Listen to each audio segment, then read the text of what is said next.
Once upon a time, when a king and queen had a daughter, they celebrated this joyous day with a feast. After the feast, the king shared with those around him how becoming a father had brought him immense happiness, as he and his wife had eagerly awaited the arrival of a child for many years. While recounting his experiences of learning to change the baby's diaper, he regaled the guests with humorous anecdotes, making everyone laugh. As the festivities continued, it was time for the guests to present their gifts to the baby princess. After everyone had given their gifts, it was the turn of the 12 fairies.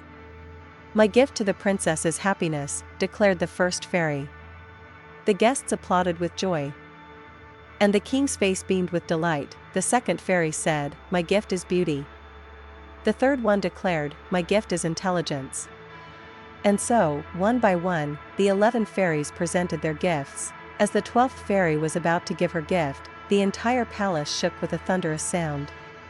The door swung wide open, revealing an old woman shuffling in with slow steps.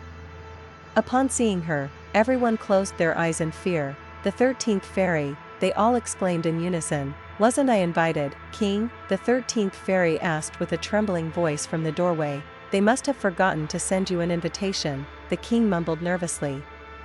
"Servants! Quickly, set up another place at the table. Hurry!" In reality, the king intentionally didn't invite her because there were only 12 golden plates for the fairies in the palace. He had thought long and hard and found a solution by not inviting one of them. The 13th fairy approached the cradle of the little princess. She cooed at the baby and reached out her hand towards her.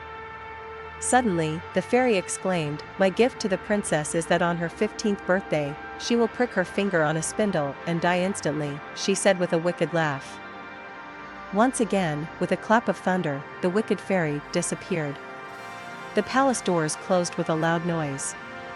A dreadful silence lingered. Then, the queen began to cry. The 12th fairy stepped forward. "I haven't given my gift yet," she said in a soft voice. "I may not be able to undo the evil spell, but I can change it. Instead of the princess dying when she pricks her finger on the spindle, let my gift be to transform it into 100 years of sleep." Years passed. The baby grew into a healthy, beautiful, happy, and intelligent young girl. The king and queen had long forgotten about the curse. Besides, all the spindles in the kingdom had been destroyed when the princess was still a baby. The princess lived in safety for many years. However, on the day she turned 15, the princess discovered a door she had never noticed before. She opened the door and found a winding staircase. Upon climbing the stairs, she reached a door with a golden key. Opening it, she found an old woman inside, operating a spinning wheel. "What are you doing?" asked the princess. The old woman smiled. "I am spinning thread," she said. "Don't just stand there staring. Come, give it a try." She extended the spindle towards the princess. At that moment, the inevitable had occurred. The sharp tip of the spindle pricked the princess's finger, and she immediately collapsed to the ground. Outside, the chickens in the courtyard ceased their clucking. The princess's dog lost interest in chasing the cook's cat.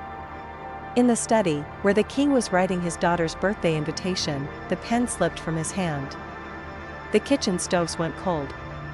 The entire palace fell into a deep slumber. Years slowly passed. The palace became forgotten.